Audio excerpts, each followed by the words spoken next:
Hi, I'm Sarah. And I'm Sam. My name is Anika Hobbs. My name is Willa Villa. My name is Holland Flowers. My name is Ada Pigston, and I am part of the second cohort. Cohort 12. And I was in cohort 10 in Halcyon Arts Lab Fellow, cohort 3. I am part of the 2020 Opportunity Intensive. I was awarded the Halcyon Arts Lab Fellowship only 2 or 3 months after returning back to society from serving a 22-year prison sentence for a violent offense, which I did not commit. So my artwork, I would like to believe that it furthers my personal love revolution. Nubian Human is a retail social enterprise. And so we focus on sourcing and curating unique goods, fashion, and art. We work solely with independent artists of color from all over the world. So through the Tables Without Borders internship, we provide 8 weeks of paid culinary training to emerging refugee and asylees chefs. So that's 8 weeks of pay and reliable pay that they can count on while they gain the skills and experiences that help them secure a job in the food industry. Making decisions is basically, renew, redeem, and reclaim your life. I went through incarceration myself, and I seen firsthand how when you coming out, sometimes you don't have that support. You don't have that employment, and how difficult it is to gain that employment is often one of the hardest things to do. The most recent project that I started working on in 2016, it's an ongoing project about monuments. Fast forward to 2020, right? And we have there's a whole movement of people that are interested globally in dismantling these structures of oppression, specifically as they relate to monuments. One individual, after I think 23 to 24 years of incarceration, he's working full-time with us, and he's on the path to management with us. And now he's got his own apartment with his future wife. Seeing that success story for me just encourages me and inspires me to keep doing this type of job every day, because we know it's just not about employment, it's about supporting an individual where they are and where they stand. So Najat was one of the first chefs that participated in a Tables Without Borders internship. He was fortunate to work with some of the best chefs at Maidan Restaurant in Washington, D.C.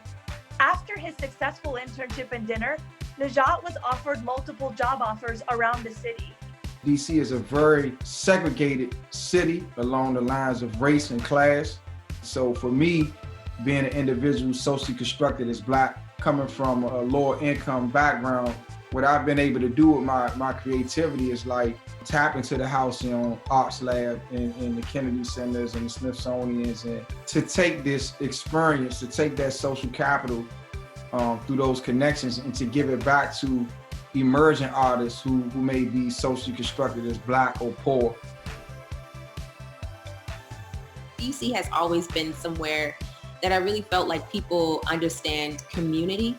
And if there's anything, if I was to ever leave DC, I think that's the one thing that I will always, always cherish and bring with me, is that this area is truly, truly about community.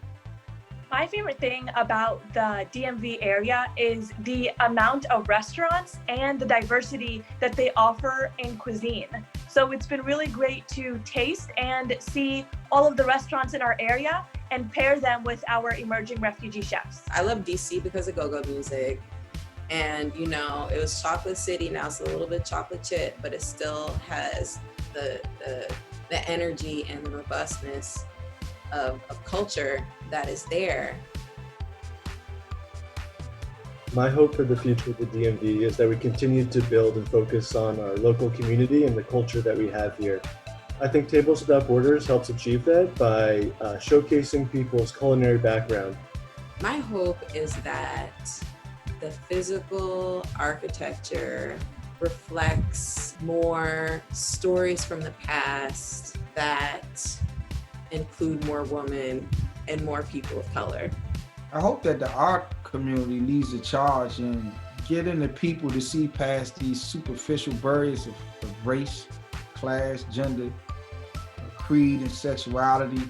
That segregation that nobody seems to speak of, but you see, we've been able to break that barrier, I believe, and stuff like that. So that's my dream. My vision for DC is to bring a very curated retail and international experience to the area. We're really, really passionate about the incubation of Black businesses from all around the world into one space. Halcyon, I would say, has changed the trajectory of my praxis. It's just the presence of Halcyon was, life-changing for me. Just giving me the support that I needed, encouraging me, to keep going. Halcyon is making DC a better place because it's developing a network of individuals that are passionate about social change and connecting them to one another in order to expand the social footprint of the city. Also, just being able to be at Halcyon, it's set up to support us and for us to do our work.